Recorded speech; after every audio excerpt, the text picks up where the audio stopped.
السلام علیکم ورحمۃ اللہ وبرکاتہ۔ الحمد للہ نحمده ونستعینه ونستغفره ونؤمن به ونتوکل علیہ ونعوذ باللہ من شرور انفسنا ومن سیئات اعمالنا من يهده الله فلا مضل له ومن يضلله فلا هادي له ونشهد أن لا إله إلا الله وحده لا شريك له ولا نظير له ولا مشير له ولا وزير له ونشهد أن سيدنا وسندنا وحبيبنا وإمامنا ومولانا محمد وبارك وسلم تسليما كثيرا أرسله الله تعالى بين يدي الساعة بشيرا ونذيرا وداعيا إلى الله بإذنه وسراجا منيرا أما بعد فقد قال الله تبارك وتعالى في القرآن المجيد والفرقان الحميد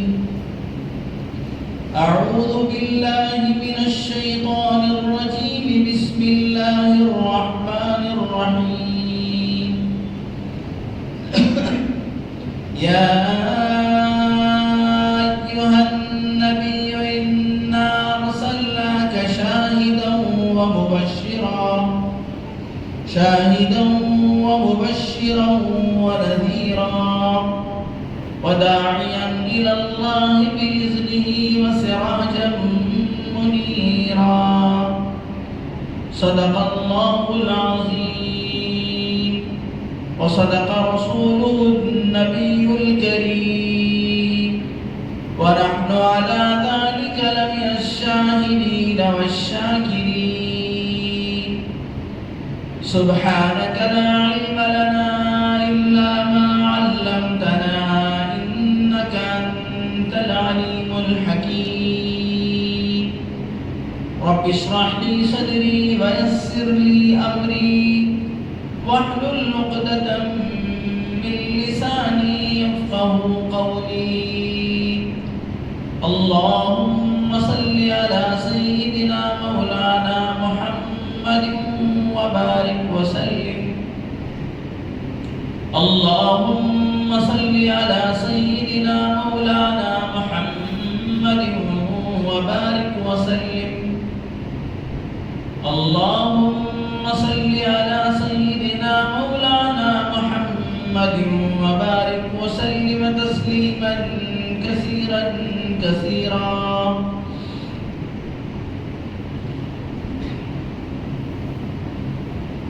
ہر قسم کی تمام تعریفیں، تمام بڑائیاں اور بزرگیاں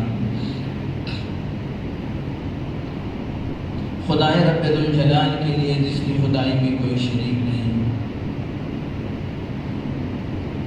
ہر پل ہر لمحہ کروڑ انگنت لاتعداد درود و سلام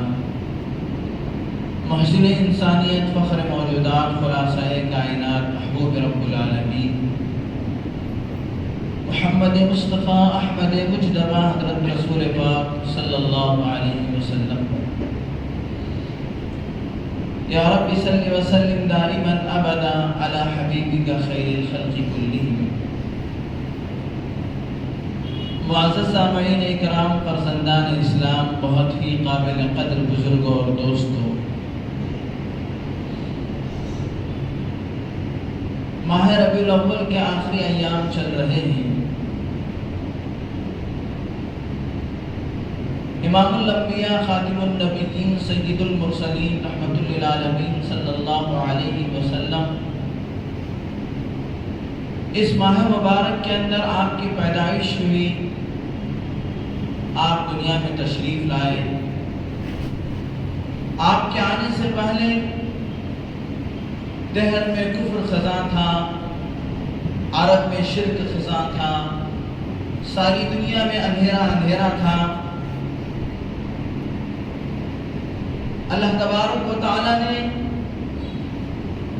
آپ کے پیدائش کے لیے ساری دنیا سے عرب کا انتخاب فرمایا، اور عرب میں سے اللہ تعالیٰ نے حجاز کا انتخاب فرمایا، اور حجاز میں سے اللہ تبارک و تعالیٰ نے مکہ المکرمہ کا انتخاب فرمایا، اور مکہ المکرمہ میں سے کعبۃ اللہ کے قریب حضرت آمنہ کے گھر کا انتخاب فرمایا۔ آپ حضرت آمنہ حضرت عبداللہ کے گھر تشریف لائے۔ کائنات میں اللہ تبارک و تعالیٰ نے آپ کی پیدائش کے لیے انسانوں کا انتخاب فرمایا، اور انسانوں میں سے بھی انبیاء کا انتخاب فرمایا۔ انبیاء کی گروہ میں سے سیدنا ابراہیم علیہ السلام کا انتخاب فرمایا۔ ابراہیم علیہ السلام کے دو فرزند حضرت اسحاق اور حضرت اسماعیل علیہ السلام، ان میں سے حضرت اسماعیل علیہ السلام کا انتخاب فرمایا۔ حضرت اسماعیل علیہ السلام کے خاندان میں سے بنو کنانہ کا انتخاب فرمایا۔ بنو کنانہ میں سے اللہ تبارک و تعالیٰ نے قبیلہ قریش کا انتخاب فرمایا۔ قبیلہ قریش میں اللہ تبارک و تعالیٰ نے بنو عبد المطلب کا انتخاب فرمایا۔ عبد المطلب کے 10 بیٹوں میں سے حضرت عبداللہ کا انتخاب فرمایا، اور اللہ تبارک و تعالیٰ نے آپ علیہ السلام کو حضرت عبداللہ کے گھر پیدا فرمایا۔ آپ جب دنیا میں تشریف لائے تو اس سے پہلے دنیا کے اندر جہالت تھی، کفر تھا، تاریکی تھی۔ آپ علیہ السلام جب دنیا میں تشریف لائے تو ہر شے کو اللہ تبارک و تعالیٰ نے آپ کے وجود سے نور بخشا۔ ہر شے کو اللہ تبارک و تعالیٰ نے آپ کی ذات رحمت للعالمین سے اللہ تبارک و تعالیٰ نے اس رحمت کا حصہ عطا فرمایا۔ آپ دنیا میں تشریف جب لائے تو اس سے پہلے ماؤں کی کوئی قدر نہیں تھی۔ باپ کے انتقال کے بعد ماؤں کو منڈیوں میں بیچ دیا جاتا تھا، وراثت میں مائیں تقسیم ہو جاتی تھی۔ اللہ کے نبی صلی اللہ علیہ وسلم جب دنیا میں تشریف لائے تو آپ علیہ السلام کی تعلیمات سے، آپ علیہ السلام کی ارشادات سے ماؤں کو آپ کے رحمت للعالمین ذات سے حصہ ملا۔ آپ نے ماؤں کا مقام بتایا۔ اللہ کے نبی صلی اللہ علیہ وسلم نے فرمایا الجنت تحت اقدام الامہات، جنت ماں کے قدموں کے نیچے ہے۔ اور اللہ کے نبی صلی اللہ علیہ وسلم نے فرمایا جو بھی اولاد بیٹا ہو یا بیٹی ماں باپ پر محبت کی نگاہ ڈالتی ہے تو اس کو ایک حج عمرے کا ثواب ملتا ہے۔ اللہ کے نبی صلی اللہ علیہ وسلم نے باپ کا مقام بتایا، اور اللہ کے نبی صلی اللہ علیہ وسلم نے باپ کے بارے میں فرمایا کہ باپ جنت کا درمیانی دروازہ ہے۔ الاب اوسط ابواب الجنہ، باپ جنت کا درمیانی دروازہ ہے، اور جو باپ کو خوش کرے گا وہ اللہ کو خوش کرے گا، جو باپ کو ناراض کرے گا وہ اللہ کو ناراض کرے گا۔ باپوں کا مقام اللہ کے نبی صلی اللہ علیہ وسلم کی رحمت للعالمین ذات سے باپوں کو مقام و مرتبہ ملا۔ بیٹیوں کو حصہ نہیں دیا جاتا تھا ترکے کے اندر، بلکہ بیٹیوں کو بوجھ سمجھ کر زندہ دردور کر دیا جاتا تھا۔ اللہ کے نبی صلی اللہ علیہ وسلم نے فرمایا بیٹیاں رحمتیں ہیں، اللہ کی طرف سے رحمت ہے، اور میں جس گھر کے اندر بیٹی پیدا ہوتی ہے اس گھر والوں کو میری طرف سے سلام۔ اللہ کے نبی صلی اللہ علیہ وسلم نے ہر چیز کو اللہ کے نبی صلی اللہ علیہ وسلم نے مقام و مرتبہ دلوایا۔ آپ علیہ السلام کی آمد ساری دنیا والوں کے لیے، یہاں تک کہ درختوں کے لیے، پتھروں کے لیے، جمادات کے لیے، جانوروں کے لیے، ہر چیز کے لیے آپ علیہ السلام رحمت للعالمین بن کر آئے۔ آپ علیہ السلام کے پاس ایک اونٹ جا کر اپنے مالک کی شکایت کرتا ہے کہ میرا مالک مجھ سے حد سے زیادہ کام لیتا ہے۔ اللہ کے نبی صلی اللہ علیہ وسلم اس اونٹ کی بات کو سمجھ جاتے ہیں اور مالک کو بلا کر اللہ کے نبی صلی اللہ علیہ وسلم اس کے ساتھ خیر خواہی اور اس کے ساتھ حد سے زیادہ کام لینے سے اللہ کے نبی صلی اللہ علیہ وسلم اسے نصیحت کرتے۔ چنانچہ اللہ کے نبی صلی اللہ علیہ وسلم نے ہم لوگوں کو دنیا کے اندر اللہ تبارک و تعالی ہم کو آپ علیہ السلام کے ذریعے جینے کا طریقہ سکھایا، زندگی گزارنے کا طریقہ سکھایا، اور جس طریقے سے آپ کسی کمپنی سے کوئی چیز خریدتے ہیں، آپ نے دیکھا ہوگا وہ کمپنی والا اس چیز کے ساتھ ایک چھوٹی سی کتاب آپ کو دیتا ہے، اور اس کتاب کے اندر آپ کو اس چیز کے چلانے کا اور اس چیز کے استعمال کرنے کا طریقہ، اور اسے خراب ہو جائے تو اسے ٹھیک کرنے کا طریقہ اور اسے درست کرنے کا طریقہ سکھایا گیا ہوتا ہے۔ اسی طریقے سے اللہ تبارک و تعالیٰ نے انسانوں کو دنیا میں بھیجنے کے بعد ایک کتاب ہدایت اللہ تبارک و تعالیٰ نے عطا فرمایا۔ اس کے اندر انسانوں کی زندگی گزارنے کا طریقہ ہے، وہ قرآن مجید ہے۔ اس کے اندر اگر انسان غلط راستے پر چل پڑے تو پھر اسے درست کرنے کا طریقہ اس میں موجود ہے، اور انسان کو راہ ہدایت دکھانے کے واسطے اللہ تبارک و تعالیٰ نے ایسے ہی نہیں چھوڑا بلکہ اپنے نبی حضرت محمد رسول اللہ صلی اللہ علیہ وسلم کو مبعوث فرمایا۔ آپ علیہ السلام پر اللہ نے کتاب کو اتارا، جو کہ اس کتاب کے بارے میں اللہ تبارک و تعالیٰ نے فرمایا ھدی للعالمین، سارے عالم والوں کے واسطے رہنمائی اس کتاب کے اندر موجود ہے، رہبری اس کتاب کے اندر موجود ہے۔ چنانچہ میرے دوستوں،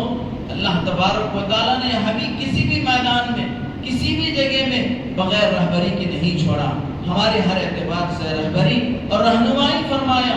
اور اللہ تبارک و تعالیٰ نے ہم کو راہ ہدایت دکھایا۔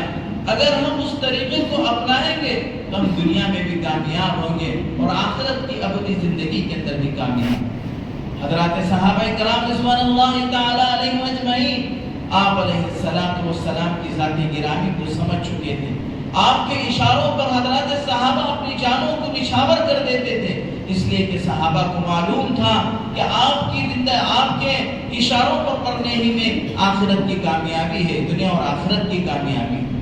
چنانچہ اللہ کے نبی صلی اللہ علیہ وسلم جب مکہ مکرمہ سے مدینہ منورہ تشریف لے گئے، وہاں پر سب سے پہلے جنگ بدر ہوئی اور اس میں اللہ تبارک و تعالیٰ نے مسلمانوں کو کامیاب فرمایا۔ اس کے بعد جنگ احد ہوئی اور اس کے بعد اللہ کے نبی صلی اللہ علیہ وسلم نے دنیا کے بادشاہوں کو خطوط لکھا اور لوگوں کو اسلام کا پیغام پہنچایا۔ اور اس زمانے کے اندر ایک ایسا آدمی جو نبوت کا دعویٰ کر دیا، جیسا کہ آج بھی بہت سارے لوگ، بہت سارے فرقے، اللہ کے نبی صلی اللہ علیہ وسلم نے فرمایا قیامت تک 30 کذاب اور جھوٹے دنیا کے اندر آئیں گے۔ سب سے بڑا جھوٹا، سب سے پہلا جھوٹا مسیلمہ کذاب۔ اس نے اللہ کے نبی صلی اللہ علیہ وسلم کو ایک خط لکھا اور اس خط کے اندر لکھا کہ دیکھو، آپ سے میں سمجھوتا کرتا ہوں اور آپ سے میں ڈیل کرتا ہوں، ایسا کرو آپ جب تک زندہ رہیں آپ نبی رہیں اور آپ کے بعد میں نبی رہوں گا، یا دوسری بات یہ ہے کہ آپ آدھے عرب کے نبی رہ جائیں اور میں آدھے عرب کا نبی رہ جاؤں۔ اللہ کے نبی صلی اللہ علیہ وسلم نے اس کے لیے خط لکھا اور اس میں اللہ کے نبی صلی اللہ علیہ وسلم نے لکھا مسیلمہ کذاب، یعنی سب سے بڑا جھوٹا، تو سب سے بڑا جھوٹا ہے اور تیری بات کو نہیں مانا جائے گا اور تجھ سے برسرے پیکار ہوں گے۔ چنانچہ خط لکھنے کے بعد اللہ کے نبی صلی اللہ علیہ وسلم نے صحابہ کرام رضوان اللہ تعالی علیہم اجمعین سے پوچھا کہ یہ خط مسیلمہ کو کون پہنچائے گا؟ اس کے اندر کذاب لکھا ہوا تھا، سب سے بڑا جھوٹا۔ اب ظاہر سی بات ہے مسیلمہ کوئی معمولی آدمی نہیں تھا، اس کے پاس فوج تھی، طاقت تھی اور بہت سارا لاؤ لشکر تھا۔ چنانچہ ایک صحابی تھے اور وہ صحابی بہت غریب صحابی تھے، ٹوکرے میں کھجورے رکھ کر مدینے کے اندر پھیری لگایا کرتے تھے، کھجوروں کی بکری کیا کرتے تھے، مدینے میں کھجوروں کی پھیری لگایا کرتے تھے، ٹوکرے میں کھجوریں رکھ کے بیچا کرتے تھے، اتنے غریب صحابی تھے۔ چنانچہ اللہ کے نبی صلی اللہ علیہ وسلم نے یہ ندا لگائی کہ کون یہ خط مسیلمہ کذاب تک پہنچائے گا۔ وہ صحابی رسول صلی اللہ علیہ وسلم مسجد نبوی میں بیٹھ کر کھجور کھا رہے تھے، وہ اپنا ہاتھ کھڑا کر دیا کہ اللہ کے رسول یہ خط میں مسیلمہ تک پہنچاؤں گا۔ وہ صحابی اس وقت کھجوریں کھا رہے تھے اور ان کی کھجور کے ریشے صحابہ کے چہروں پہ پڑے، تو کسی صحابی نے اس صحابی سے کہا، ارے بھائی پہلے کھجور تو کھا لو، بعد میں تم اپنے ہاتھ کو بلند کرنا۔ اس صحابی نے کہا کہ میں کھجور کھاتا رہ جاؤں اور اللہ کے نبی صلی اللہ علیہ وسلم کے اس اعلان پر کوئی دوسرا بازی مار لے، یہ مجھے گوارا نہیں، اس لیے میں نے اپنا ہاتھ بلند کر دیا اور اللہ کے نبی سے کہا ہے کہ اللہ کے رسول میں خط مسیلمہ تک پہنچاؤں۔ چنانچہ اللہ کے نبی صلی اللہ علیہ وسلم نے ان کو ایک خط دیا۔ ان کے تقریباً 11 یا 12 اولاد اس وقت تھی۔ وہ اللہ کے نبی صلی اللہ علیہ وسلم کے خط کو لے کر اللہ کے نبی نے فرمایا دیکھو اسے تھوڑا صحیح طریقے سے پہنچانا۔ چنانچہ وہ صحابی مسیلمہ کے پاس خط پہنچانے کے لیے ایسے تیار ہوئے جیسے قاصد تیار ہوتا ہے، پورے طور پر انہوں نے زیب تن کیا۔ اللہ کے نبی نے ان کو اپنی تلوار عطا فرمایا اور ان کو اللہ کے نبی نے اپنا گھوڑا عطا فرمایا۔ چنانچہ یہ صحابی بڑے دلیر بن کر اور بڑے ہی بہادری کے ساتھ مسیلمہ کے دربار میں گئے، اور مسیلمہ کے دربار میں جا کر یہ صحابی رسول صلی اللہ علیہ وسلم اپنے نیزے کو مسیلمہ کے دربار میں گاڑ دیا، اور گاڑنے کے بعد وہ صحابی حضرت حبیب بن زید رضی اللہ تعالیٰ عنہ وہ خط مسیلمہ کے ہاتھ میں دیا۔ اور بادشاہوں کا طریقہ یہ ہوتا ہے کہ وہ خود نہیں پڑھتے، اپنے کسی آدمی سے پڑھواتے ہیں۔ چنانچہ اس نے وہ خط اپنے پڑھنے والے کو دے دیا، اور اس نے جب خط پڑھا تو اس میں دیکھا مسیلمہ کذاب، اور جیسے ہی کذاب کا لفظ سنا وہ تلملا گیا اور آگ بگولا ہو گیا۔ اس نے حضرت حبیب بن زید رضی اللہ تعالیٰ عنہ کی طرف متوجہ ہو کر کہا، اور یہ کہا کہ تو نے میرے دربار کو نہیں دیکھا کہ تھوڑا پیچھے مڑ کر دیکھ میرا کتنا بڑا دربار ہے اور میرے کتنے بڑے یا کتنا بڑا قافلہ ہے اور کیسے کیسے لوگ بیٹھے ہیں، تیرا انجام کیا ہوگا تجھے پتا نہیں۔ تو صحابی نے کہا جب محمد الرسول اللہ کا خط مجھے ملا، میں نے میری 12 اولاد تھی، ان میں سے کسی کی طرف مڑ کر نہیں دیکھا۔ اس میں سے تو میری اولاد کچھ ایسی بھی تھی جو دودھ پینے والے تھے، اور کچھ رینگنے والے تھے، اور کچھ کیا ہے مشکل سے چلنے والے تھے۔ میں نے ان کو نہیں دیکھا تو تیرے دربار کو کیا دیکھوں گا؟ تیرے دربار کو دیکھ کر میں کیا ڈروں گا؟ جبکہ میں نے جب محمد الرسول اللہ کا خط میرے ہاتھ ملا تو میری اولاد کو بھی نہیں دیکھا، میرے بیوی بچوں کو بھی نہیں دیکھا، میں تیرے دربار سے کب مرغوب ہونے والا ہوں؟ چنانچہ مسیلمہ نے کہا کہ اگر تو اپنی بات سے مکر نہیں گیا تو تیرا انجام برا ہونے والا ہے۔ اس نے کہا کہ ہم محمد الرسول، وہ صحابی نے کہا ہم محمد الرسول اللہ صلی اللہ علیہ وسلم کے کلمہ پڑھنے والے ہیں، ہم کسی سے ڈرنے والے نہیں۔ چنانچہ اس نے تلوار لے کر حضرت حبیب بن زید کے ایک بازو کو ختم کر دیا۔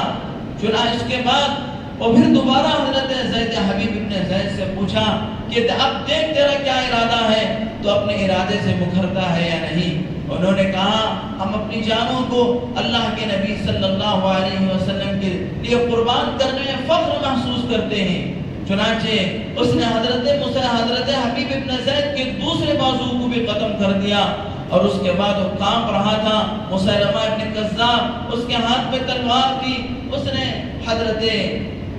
حبیب بن زید رضی اللہ تعالیٰ عنہ کی گردن پر وار کیا، اور اللہ کے نبی صلی اللہ علیہ وسلم اپنے دربار میں آپ کو اطلاع ملی، آپ کے آنکھوں سے آنسو جاری ہو گئے۔ صحابہ نے آپ سے پوچھا اللہ کے رسول صلی اللہ علیہ وسلم یہ آنسو کیسے ہیں؟ اللہ کے نبی نے فرمایا میرا حبیب شہید ہو گیا، اور میں اللہ سے دعا کرتا ہوں کہ اللہ تبارک و تعالی اسے دنیا اور آخرت کی کامیابی عطا فرمائے۔ چنانچہ میرے دوستوں، حضرات صحابہ اکرام نے جب یہ دیکھا کہ اللہ کے نبی صلی اللہ علیہ وسلم کی رضا کس چیز کے اندر ہے، حضرات صحابہ نے اپنی جانوں کی پرواہ نہیں،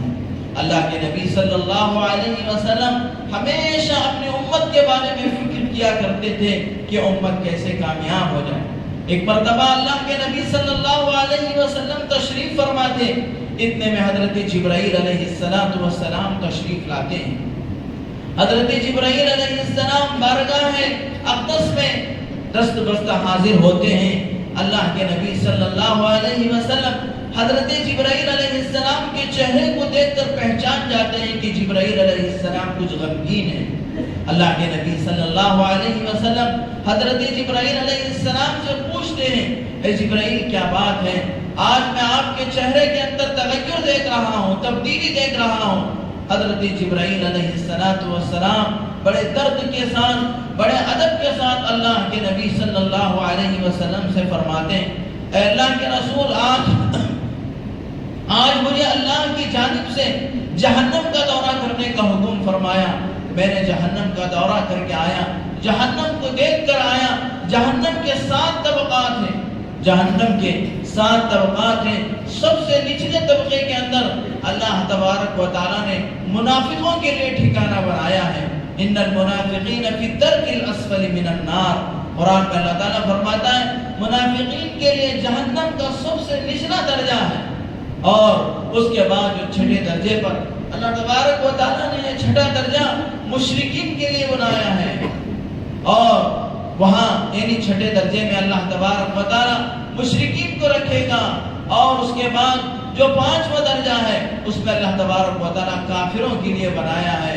اور 4تھے درجے میں اللہ تبارک و تعالیٰ سورج اور چاند کی پرستش کرنے والوں کے لیے بنایا ہے، اور تیسرا درجہ اللہ تبارک و تعالیٰ یہودیوں کے لیے بنایا ہے، جو یہود کے اللہ کے نبی صلی اللہ علیہ وسلم پر ایمان لائے بغیر اپنی پچھلی شریعتوں کے اوپر باقی رہے، اور اس کے اندر بھی انہوں نے بہت سارا انحراف کر دیا، اپنی نبیوں کی تعلیم سے مکر گئے۔ اپنے نبیوں کی سب سے پہلی تعلیم سے مکرنا یہی ہے کہ انہوں نے حضرت نبی پاک صلی اللہ علیہ وسلم پر ایمان نہیں لائے۔ جتنے انبیاء علیہ السلام دنیا میں آئے، سب کے سب نبی آخر الزمان حضرت محمد رسول اللہ صلی اللہ علیہ وسلم پر ایمان لانے کی بات کہی، اور دوسرے درجے پر یہ نصارہ جن کو عیسائی کہا جاتا ہے، وہ دوسرے درجے پر جہنم کے دوسرے طبقے میں اللہ تبارک و تعالیٰ عیسائیوں کے لیے ٹھکانہ بنایا ہے۔ اور اس کے بعد اتنا کہہ کر حضرت جبرائیل علیہ السلام خاموش ہو گئے۔ اللہ کے نبی صلی اللہ علیہ وسلم حضرت جبرائیل علیہ السلام سے پوچھا، اے جبرائیل رک کیوں گئے؟ پہلے درجے میں کون لوگ ہیں؟ حضرت جبرائیل علیہ السلام بڑی مشکل سے روتے ہوئے اللہ کے نبی صلی اللہ علیہ وسلم سے عرض معروض کیا، اے اللہ کے نبی، جہنم کے پہلے درجے میں آپ کی امت کے گنہگار ہیں۔ اللہ کے نبی صلی اللہ علیہ وسلم جیسے ہی یہ سنا کہ میری امت کے گنہگاروں کو بھی جہنم میں ڈالا جائے گا، آپ علیہ السلام اداس ہو گئے۔ حدیثوں میں آتا ہے اللہ کے نبی صلی اللہ علیہ وسلم اس واقعے کے بعد 3 دن تک صرف فرض نماز پڑھا کر حجرے میں داخل ہو جاتے، کسی سے بات نہیں کرتے۔ آپ نے کھانا پینا چھوڑ دیا، لوگوں سے بات کرنا چھوڑ دیا۔ فرض نماز کے وقت مسجد نبوی میں تشریف لاتے، نماز پڑھانے کے بعد آپ صلی اللہ علیہ وسلم حجرے مبارک میں چلے جاتے، اور حجرے کو بند کر کے اللہ تبارک و تعالیٰ کو منانے میں لگ جاتے۔ ایسے 3 دن گزر گئے، جب دیکھا حضرت ابو بکر صدیق رضی اللہ تعالیٰ، کیونکہ حضرت صدیق اکبر رضی اللہ تعالیٰ آپ کے یار غار ہیں، آپ کے بہت ہی رفیق سفر ہیں، چنانچہ حضرت صدیق اکبر رضی اللہ تعالیٰ سرکار دو عالم صلی اللہ علیہ وسلم کی اس حالت کو دیکھ کر بیتاب ہو جاتے ہیں، اور اللہ کے نبی صلی اللہ علیہ وسلم کے حجرے مبارک پر پہنچ کر آپ کے دروازے کو کھٹکھٹاتے ہیں اور کہتے ہیں، یا رسول اللہ، لبیک یا رسول اللہ، اے اللہ کے رسول میں حاضر ہوں، میرے لیے دروازہ کھولیں، لیکن اندر سے کوئی آواز نہیں آتی۔ حضرت صدیق اکبر مایوس ہو کر وہاں سے چلے آتے ہیں، راستے میں حضرت عمر فاروق رضی اللہ تعالیٰ کی ملاقات ہوتی ہے۔ حضرت عمر فاروق رضی اللہ تعالیٰ سے حضرت صدیق اکبر رضی اللہ تعالیٰ نبی پاک صلی اللہ علیہ وسلم کی اس کیفیت کو سناتے ہیں کہ آپ علیہ السلام فرض نمازوں کے بعد فوراً حجرہ مبارکہ میں تشریف لے جاتے ہیں اور اندر سے اس کو بند کر کے اللہ کے نبی صلی اللہ علیہ وسلم بڑے غمگین اور بہت ہی اللہ کے نبی صلی اللہ علیہ وسلم مغموم حالت میں گزارتے ہیں. تو حضرت عمر فاروق رضی اللہ تعالیٰ سرکار دو عالم صلی اللہ علیہ وسلم کے حجر مبارک پر تشریف لے جاتے ہیں اور آپ علیہ السلام کے حجر مبارک پر دستک دیتے ہیں، لیکن اندر سے کوئی آواز نہیں آتی ہے. حضرت عمر فاروق رضی اللہ تعالیٰ بھی واپس لوٹ جاتے ہیں. راستے میں ان کو حضرت سلمان فارسی رضی اللہ تعالیٰ کی ملاقات ہوتی ہے. حضرت سلمان فارسی رضی اللہ تعالیٰ سے حضرت عمر فاروق رضی اللہ تعالیٰ عرض کرتے ہیں کہ اے سلمان فارسی، اللہ کے نبی نے آپ کے بارے میں فرمایا تھا السلمان منا اہل البیت، سلمان اہل بیت میں سے. حضرت سلمان فارسی رضی اللہ عنہ فارس سے ہجرت کر کے آئے تھے اور ان کا کوئی قبیلہ خاندان مکہ مدینہ منورہ میں نہیں تھا. تو اللہ کے نبی صلی اللہ علیہ وسلم نے حضرت سلمان فارسی رضی اللہ تعالیٰ کے بارے میں کہا تھا کہ سلمان ہم اہل بیت میں سے. چنانچہ حضرت سلمان فارسی رضی اللہ تعالیٰ کو نبی پاک صلی اللہ علیہ وسلم کے حجر مبارک میں بھیجتے ہیں اور حضرت سلمان فارسی رضی اللہ تعالیٰ دستک دیتے ہیں، لیکن ان کو بھی کوئی جواب نہیں ملتا. بلاخر حضرت سلمان فارسی رضی اللہ تعالیٰ بھی وہاں سے واپس لوٹ جاتے ہیں اور حضرت سلمان فارسی رضی اللہ تعالیٰ کو خیال آتا ہے کہ اس بات کو منانے کے لیے حضرت علی رضی اللہ تعالیٰ کو بھیجا جائے. حضرت علی رضی اللہ تعالیٰ آپ کے داماد بھی ہیں، آپ کے رشتہ دار بھی ہیں اور آپ کے صحابی بھی ہیں. چنانچہ حضرت علی رضی اللہ تعالیٰ سے کہا جاتا ہے کہ آپ اللہ کے نبی صلی اللہ علیہ وسلم کی خیریت معلوم کریں. آپ علیہ السلام 3 دن سے صرف حجرہ مبارک کے اندر غم میں، دعاؤں میں اور پتہ نہیں کس حالت میں زندگی گزار رہے ہیں، لہذا آپ صلی اللہ علیہ وسلم کی خیریت دریافت کیا جائے. حضرت علی رضی اللہ تعالیٰ سوچتے ہیں میں اگر جاؤں، مجھے بھی اگر جواب نہ ملے تو پھر میں ایسا کروں کہ میری بیوی حضرت فاطمہ الزہرا کو بھیجوں، اگر وہ جائیں گی تو ضرور اللہ کے نبی اپنے لخت جگر نور نظر کے لیے دروازہ کھول ہی دیں گے. چنانچہ حضرت فاطمہ رضی اللہ تعالیٰ عنہ سے جا کر حضرت علی رضی اللہ تعالیٰ حضور پاک صلی اللہ علیہ وسلم کی اس کیفیت کو، آپ کی اس حالت کو بیان کرتے ہیں. سیدہ فاطمہ الزہرا رضی اللہ تعالیٰ عنہ جنت کے عورتوں کے سردار اللہ کے نبی صلی اللہ علیہ وسلم کے حجرے پہ تشریف لاتے ہیں. جیسے ہی اللہ کے نبی اپنی پیاری بیٹی کی آواز سننا تھا، اللہ کے نبی صلی اللہ علیہ وسلم اپنا دروازہ، اپنے حجرے کا دروازہ کھول دیتے ہیں. حضرت فاطمہ اپنے باپ کی اس حالت کو دیکھ کر زار و خطار رونے لگتی ہے اور اپنے باپ سے حضرت فاطمہ پوچھتے ہیں ابا جان آپ کی یہ حالت کیسے ہو گئی؟ اللہ کے نبی صلی اللہ علیہ وسلم فرماتے ہیں بیٹی، میں نے حضرت جبرائیل کو اپنے دربار میں پایا اور حضرت جبرائیل نے مجھے جہنم کی ساری تفصیلات بتائی اور جبرائیل نے کہا کہ میری امت کے کچھ گنہگار بھی کل قیامت کے دن جہنم میں ہوں گے. مجھے کیسے در چین آ سکتا ہے میری امت کا کوئی آدمی جہنم میں جائے؟ میں اپنے رب کو منانے کے لیے لگ گیا ہوں اور اپنے رب کو راضی کرنے کے لیے لگ گیا ہوں. چنانچہ اللہ کے نبی صلی اللہ علیہ وسلم پھر سجدے میں چلے جاتے ہیں اور اللہ تبارک و تعالیٰ سے عرض و معروض کرتے ہیں، اللہ کے سامنے دعائیں کرتے ہیں، رونے لگتے ہیں. تو اللہ تبارک و تعالیٰ اس وقت قرآن کی آیت نازل فرماتے ہیں وَلَسَوْفَ يُعْطِيكَ رَبُّكَ فَتَرْضَىٰ. اے محمد صلی اللہ علیہ وسلم ہم عنقریب آپ کو راضی کر لیں گے، یعنی ہم آپ کو اتنا عطا کریں گے اور آپ کی دعاؤں کو اتنا قبول کریں گے کہ آپ راضی ہو جائیں گے. چنانچہ میرے دوستو، حضرات صحابہ کو یہ فکر دامنگیر تھی کہ کل قیامت کے دن اللہ کے نبی کا مقام بڑا اونچا ہے اور ہم لوگ اللہ کے نبی صلی اللہ علیہ وسلم کے ساتھ نہیں ہوں گے تو آپ کے بغیر ہمیں کیسے چین سکون آئے گا، کیسے ہم کو اطمینان ملے گا، کیسے ہمارے آنکھوں کو ٹھنڈک نصیب ہوگا. صحابہ اللہ کے نبی کے دربار میں پہنچے اور اللہ کے نبی سے کہا کہ اللہ کے رسول جب دنیا میں آپ ہمیں یاد آتے ہیں تو ہم آپ نے ہمارے آنکھوں کو ٹھنڈک پہنچانے کے لیے آپ کے دربار میں پہنچ جاتے ہیں اور آپ کے دیدار سے ہم اپنے آنکھوں کو ٹھنڈک پہنچا لیتے ہیں، دل کو سرور پہنچ جاتا ہے. کل قیامت کے دن آپ انبیاء کے ساتھ ہوں گے. ابھی اگر آپ کی یاد آ جائے تو ہم کیا کریں؟ اللہ کے نبی صلی اللہ علیہ وسلم نے صحابہ سے کہا المرء مع من احببت، آدمی کل قیامت کے دن انہی لوگوں کے ساتھ ہوگا جن سے وہ محبت کرے گا، جن سے وہ دل سے چاہے گا، عمل کے اعتبار سے بھی اور زبان کے اعتبار سے بھی، عشق کے اعتبار سے بھی، اتباع کے اعتبار سے بھی، جو اللہ کے نبی صلی اللہ علیہ وسلم کے نقش قدم پر چلے گا، اللہ کے نبی صلی اللہ علیہ وسلم کی پیروی کرے گا، اللہ تبارک و تعالیٰ اسے دنیا کے اندر بھی سرخرو عطا فرمائیں گے اور آخرت میں اللہ کے نبی کا پڑوس عطا فرمائیں گے، اللہ کے نبی کے ہاتھوں سے جام کوثر اللہ تبارک و تعالیٰ عطا فرمائیں گے۔ فرمایا کل قیامت کے دن اللہ کے نبی ہم سے پہلے حوض کوثر پر پہنچ چکے ہوں گے اور اپنی امتیوں کا انتظار کریں گے، میرا فلاں امتی آئے گا، میرا فلاں ابن فلاں آئے گا جو دنیا کے اندر میری سنتوں پر عمل کرتا تھا، میری اتباع کرتا تھا، میرے طریقے پہ چلتا تھا، نمازوں کی پابندی کرتا تھا اور لباس چہرے مہرے کے اعتبار سے اور مکڑے تکڑے کے اعتبار سے میرے طریقے کو اپنا کر اس میں وہ فخر محسوس کرتا تھا۔ اللہ کے نبی حوض کوثر پر انتظار کریں گے، حوض کوثر پر اللہ کے نبی صلی اللہ علیہ وسلم آپ کے اس امتی کا استقبال کریں گے جو دنیا میں آپ کے نقش قدم پر چلا ہوگا، جو آپ کی سنتوں کو اپنایا ہوگا۔ میرے دوستوں،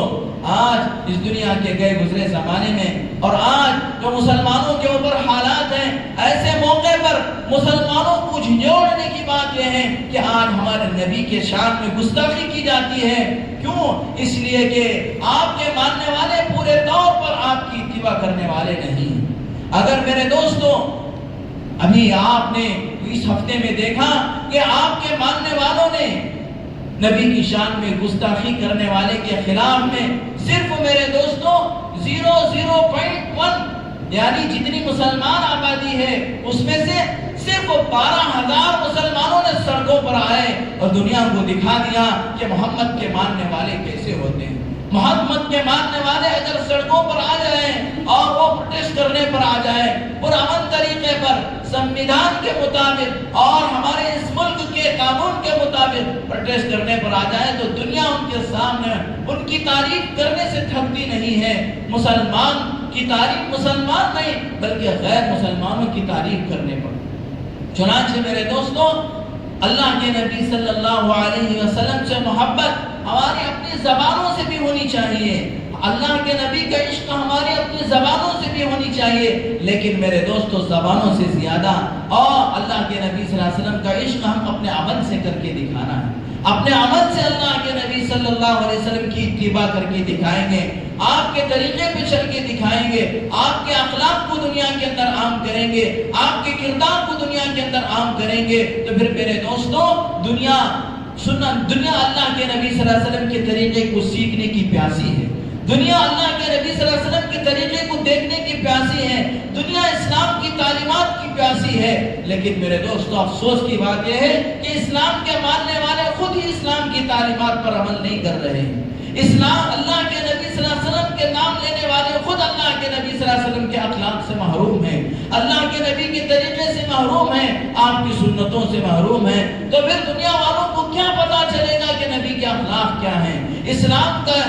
کی تعلیمات کیا ہیں۔ چنانچہ میرے دوستو ہم مسجد میں نماز پڑھتے ہیں، یہ نماز ہماری غیروں کو معلوم نہیں ہوتی، ہم مسجد کے اندر اللہ کا ذکر کرتے ہیں، قرآن پڑھتے ہیں، یہ دوسروں کو معلوم نہیں ہوتا، ہم جو روزہ رکھتے ہیں روزہ ہمارے پیٹ میں ہوتا ہے وہ کسی کو معلوم نہیں ہوتا، ہم زکوٰۃ اپنے ہی مسلمانوں میں تقسیم کرتے ہیں معلوم نہیں ہوتا۔ اگر ہم اپنے غیروں کو اسلام کی تعلیمات دکھانا ہے اور اپنے برادران وطن کو اسلام کی تعلیمات سے متاثر کرنا ہے اور ان کو مرغوب کرنا ہے تو پھر میرے دوستو ہم اخلاق کے ذریعے سے ان تک اسلام کو پہنچا سکتے ہیں۔ اسلام کی تعلیمات کو معاشرے کے اندر، معاملات کے اندر اور جو دیگر چیزوں کے اندر جو ہمارے غیر بھی دیکھ سکے ان چیزوں کے اندر اسلام کی تعلیمات کو لائیں گے تو پھر میرے دوستو اسلام سے کوئی متاثر ہوئے بغیر نہیں رہ سکتا۔ کیسے کیسے کٹر کافر اللہ کے نبی صلی اللہ علیہ وسلم کی دین سے متاثر ہو کر کلمہ لا الہ الا اللہ کو پڑھا۔ ابو سفیان کیسا اللہ کے نبی کا دشمن تھا،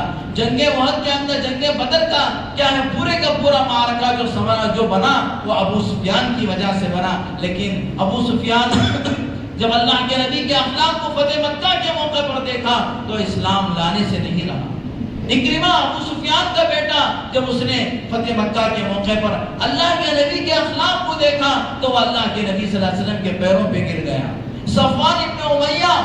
مکے کے دشمنوں میں بڑا دشمن تھا، جب اس نے فتح مکہ کے موقع پر اللہ کے نبی کے اخلاق کو دیکھا، اللہ کے نبی کے کردار کو دیکھا، اللہ کے نبی صلی اللہ علیہ وسلم پر ایمان لانے کے لیے جب اسے کہا گیا تو وہ جا کر چھپ گیا تھا اور سمندر میں چھلانگ لگانے کے لیے چلا گیا تھا۔ صفوان ابن امیہ اس نے پوچھا کہ مجھے اللہ کے نبی امن دے رہے ہو، اس کی مجھے کوئی نشانی دکھاؤ۔ تو چنانچہ اللہ کے نبی کے پاس یہ بات پہنچی کہ صفوان ابن امیہ